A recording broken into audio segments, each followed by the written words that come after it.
everyone. Welcome back to another edition of Spilling the Tea on GovCon. I'm Teresa Moon, Director of Business Development for Parabolas.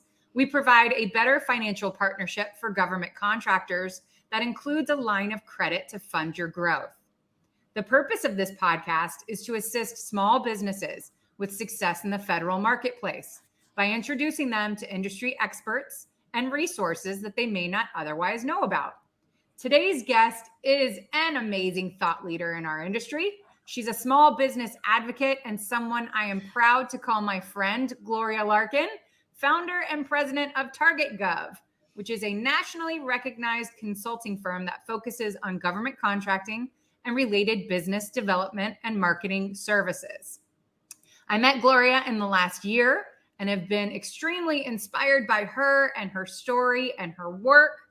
So I am so happy for us to join our program today and share her insight with our listenership. Thank you, Gloria, for being here. Oh, Teresa, I'm so excited. Let's kick off this year and make it as successful as possible. I love it. And I love your energy. Your aura precedes you. When you walk into a room, you literally light it up. And so aside from your uncanny ability to accessorize like nobody better, I have to say that I love your approach. You really meet people where they are in a genuine and sincere fashion. And so every time I've had the pleasure and privilege to hear you speak, I walk away learning something new and feeling good about myself. And so given the fact that, what you're doing is helping small businesses get off the ground running and get started, I think, you're the perfect person for what you do. And I just love you to death. And vice versa. The energy is a mutually beneficial scenario between us. So helping other businesses achieve success is what we're both all about. Yeah, I love it. And it makes it better to wake up every day and feel good about what we do. And I know you can agree. For those who may have been, living under a rock for the last 100 years or so and might not know as much as I do about you and what TargetGov can do to help them. If you wouldn't mind, share a little bit about your background in the industry and some of the services that TargetGov can provide. Who? Me? Like talking about ourselves? Yeah, I'll be happy to do that. But how I'll frame it is we've helped companies that are small win billions, literally billions of dollars in U.S. federal contracts. And these companies are in Florida, they're in Texas, they're in California, they're in Virginia, they're literally all over the United States. So that's what we do. We help companies focus in on the federal government marketplace, plan, position, pursue, and ultimately win federal contracts. We've been in business now 26 years. I can't believe it. Congratulations. Thank you. And every year things change. You need to be on top of what's happening in the federal government marketplace. And the federal government is the world's Fortune 1 customer. It buys more than any other entity in the world from small businesses everywhere. So what can I do to help your listeners be successful? I love it. And I know you work the circuit like I do. So you are very well known and people are able to follow you. And we'll talk a little bit about where you're going to be in the year ahead, because I think that's a great place for people to connect with you and really get some firsthand insight into your level of expertise in this industry. And it is tricky. And when we were preparing for this episode, you gave me some great insight into where to start. And so let's jump right in because we've got a lot to unpack here. Let's talk steps to success in our industry, okay? And in that sense, putting our best foot forward in the federal marketplace, that's important. So you've got some ideas about what step number 1 towards success should look like. Step number 1, and believe it or not, this is free. It will not cost a dime. It is get registered in sam.gov, sam.gov, but get registered correctly. Whether you're a Lockheed Martin or you're a Martin Lockheed, you need to be registered, whether you're a one-person operation or a 10,000 person operation. But this registration, while it is free, it is also the way to start marketing your business. You want to make sure that you have your website listed in there appropriately. And you want your website to say you are a federal contractor, meaning that you'll sell your services and products no matter what they are. You're happy to sell them to the federal government buyer. You know, who wouldn't want to sell what you're providing to the federal government? They pay on time. They're a wonderful client. So step number one, get registered in sam.gov. If you're unclear how to do that, remember it's free.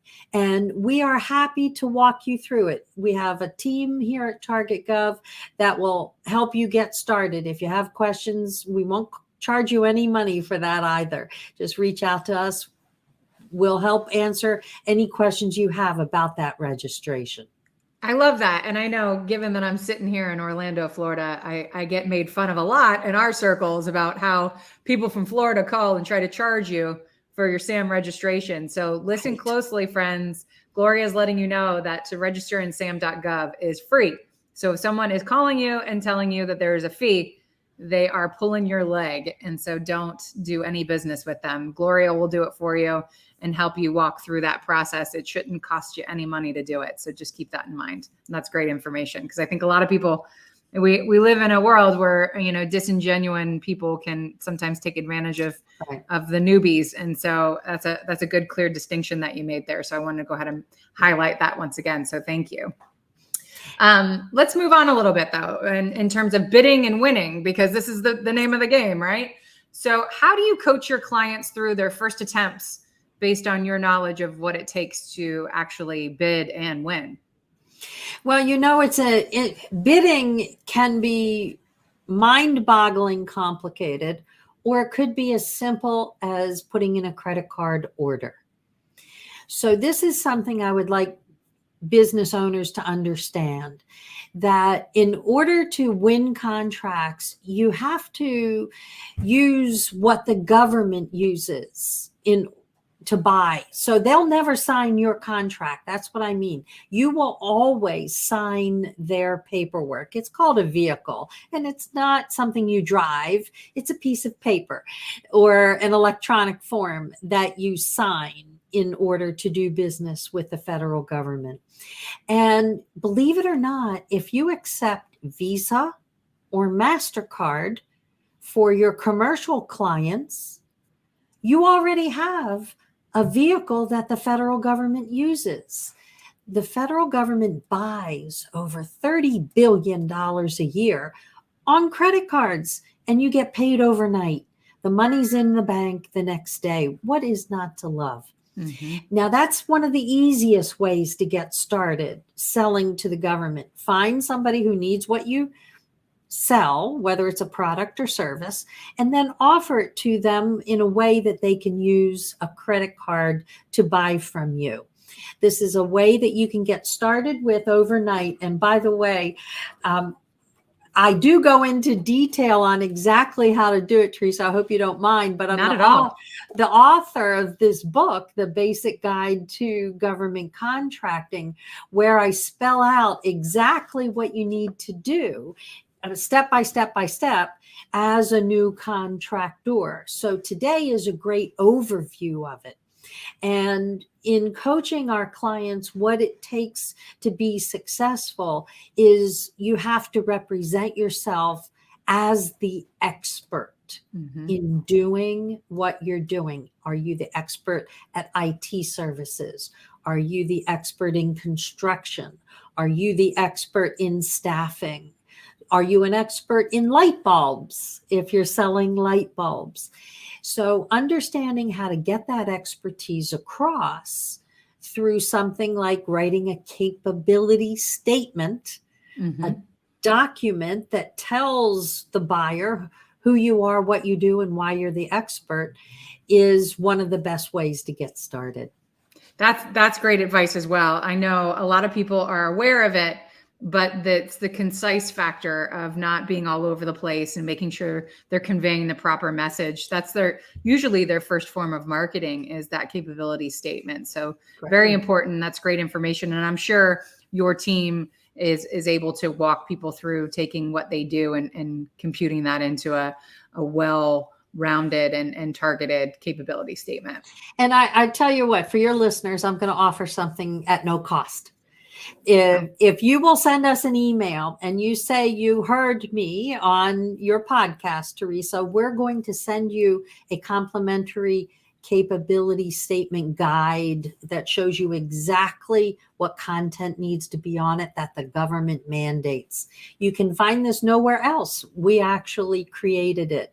Thanks. I see that's awesome. Yeah, there we go right there. Screen. Thank you so much for that offer. I know there's going to be a lot of listeners out there that are going to take you up on that. So if you're listening and you need help with your capability statement, take Gloria up on her offer to share with you the information to get you started on that. You can email them at fast, FAST, at targetgov.com. So be sure to reach out. Thank you so much. That's amazing. And I didn't even have to pay her to do that. There you go.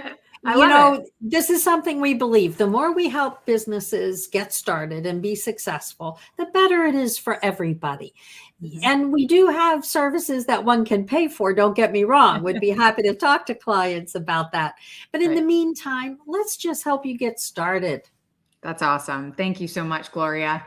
So let's move on to the next step. Okay. So reachable goals, right? You have some ideas and some insight into strategies that people can put together to attain what it is, what's that reachable goal, and what's the strategy to get there. So I love this goal focus. It's a perfect time of year. And if you're listening to this as a recording, whenever it is, stating a goal and writing it down, putting it on paper so that you know what you want to receive out of the federal government marketplace. Let's say, for instance, last year you did $500,000 in business without the federal government. Well, I believe you should be able to at least double. So do another 500,000, or if you were at 5 million, you should be able to do another 5 million in the federal government marketplace. Whatever you were doing in the private sector, you should initially be able to, at minimum, double it relatively quickly with the right guidance. Of course, it's not going to fall in your lap. It is a complicated marketplace, but with tools like the basic guide and our reaching out to our team here, would be happy to help you see that kind of results. So that's our exact job. We've helped our clients win billions, over $9 billion in prime contracts so far. Wow. And so we know exactly what we're talking about. And if you'd like a one-on-one conversation with what your goals are and are they realistic, again, if you let us know you heard the podcast, we're going to do this and not charge you for it. Oh, that's amazing. That's awesome. And I didn't realize that how much that commercial market past performance is helpful when you're moving into the federal marketplace. There are businesses that start up anew and they're, from scratch. They may have never experienced any type of success in the commercial market and they're moving strictly into the federal market. But let's chat a little bit about commercial market success versus its applicability in the federal marketplace. You talked a little bit about dollars and cents. How is it? Because it is a different terrain, the commercial market to the federal market. So can you talk a little bit about that, please? I would say 95% of businesses start in the commercial market before they roll into federal. And that's what I would strongly recommend. Get your legs on solid ground from a customer commercial market standpoint, or it could even be city government or state government, any county, local governments as well. All of them will count before you tackle the federal government marketplace, because the federal government buys the same things that the commercial market buys. As a matter of fact, if you're successful in the commercial marketplace, that is called past performance. In the federal government, it's a specific legal term. Some people think of it as experience. My company has experience providing staffing services or IT services or nurses, or we sell chairs and tables. So whatever it is you're providing in the private sector, that is a perfect way to establish past performance so that then you can prove to the federal government customer, I know what I'm doing. I've already done it before for other customers. So it is directly applicable. Whatever you've done in the private sector, even if it's consumers. Let's say, for instance, you're in the home renovation market and you renovate kitchens or bathrooms or any room or any house. That's actually applicable in the construction side of the federal government marketplace. So all of your experience selling whatever products or services you have could be applicable to the federal government marketplace. That's great information. And we coach a lot of our clients for that, in that same purpose, that if they've had commercial work, but they've won their very first government contract, they can apply that as their past performance toward gaining financing for that as well. So it works both ways. So it's good to know that it actually, the government is looking at it from that perspective as well. I know from the lending terms, we look at it like that as well. So that's good to know that it works both ways. So if you're setting yourself up to display that past performance, it's not only going to apply in your ability to convey that to the actual agency or prime that you're going to be working with, but as well for other purposes that suit your operational status too, like lending. And if I may, what you're talking about right now is actually one of the biggest and most important ways to eliminate the perception of risk that people, that decision makers, that government decision makers will have in doing business with small businesses. And what I mean, let me put it in a practical term. If I were pursuing business, let's say I wanted to win $1 million contract with the federal government.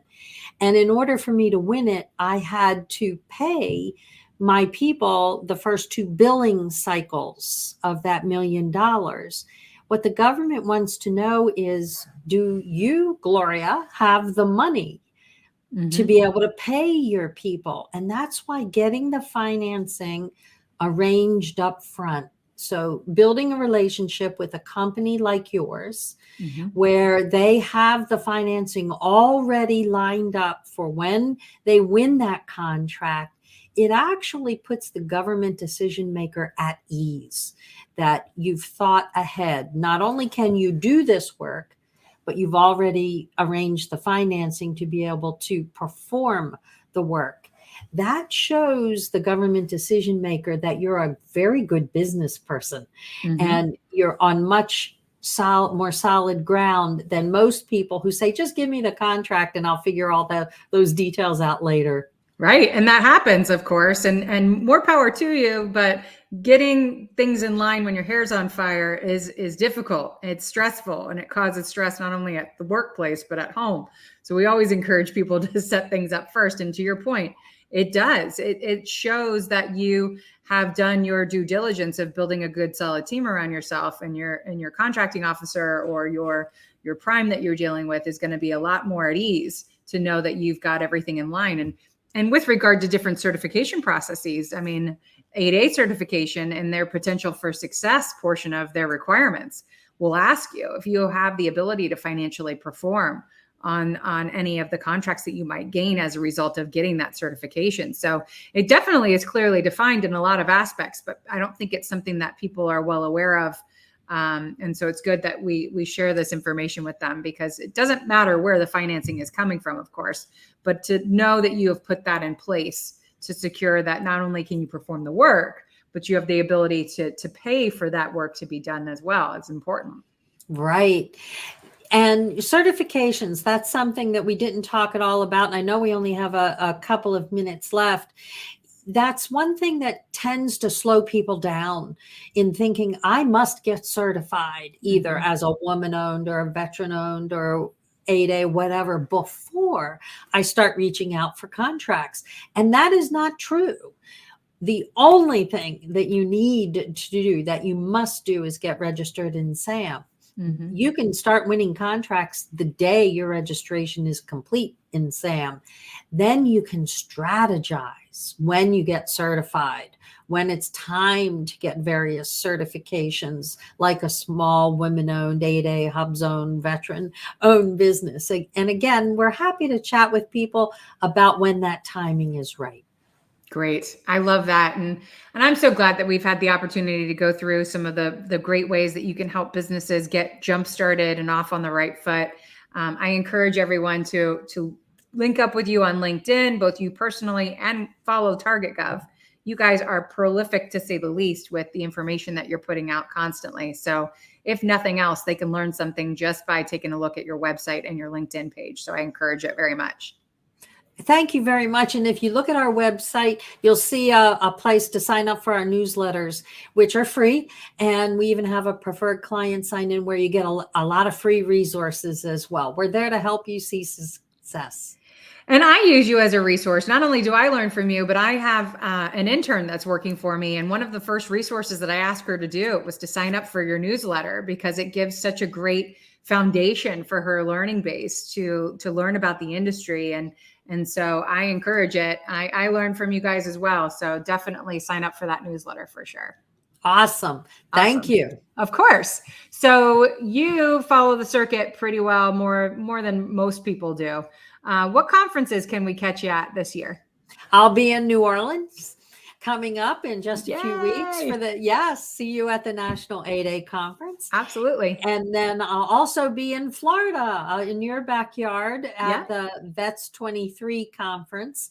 Looking forward to that. The various women impacting public policy challenge hers. I was just in San Diego and San Antonio. So we've got all throughout the United States.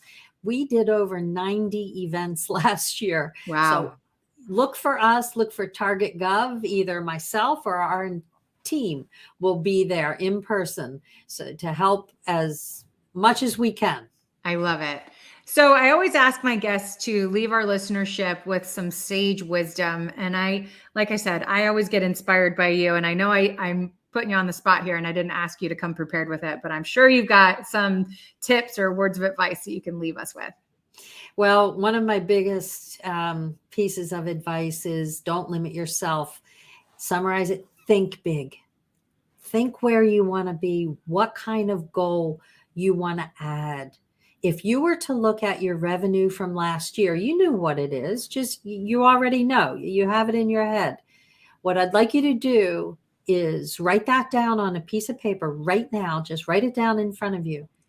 Now I'd like you to put a 0 at the end.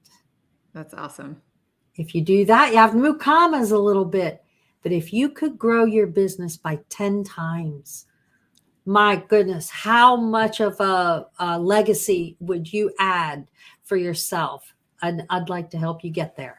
Awesome. Well, like I said before, I encourage everyone to follow you, reach out to you, get in with TargetGov to help you get to that next level. I have certainly appreciated you being here, and I hope that you will let me twist your arm to have you come back again soon. Absolutely. And we're going to see you on ours too. Absolutely. I can't wait. I love it. But again, thank you so very much for being here. I encourage our network to connect with Gloria on LinkedIn and follow TargetGov as well. She and her team are constantly sharing information to assist you with achieving the success you desire from the federal marketplace. So you don't want to miss a thing. Sign up for that newsletter. It's been my pleasure to be leading this podcast last year and for the year ahead this year, and to continue on our mission to share quality information and access to more opportunities. If you like what you hear, you can check out all of our previous episodes in the archives on our YouTube channel by the same name. We look forward to seeing you next time. I'm Teresa Moon, and this is Spilling the Tea on GovCon. Have a great day.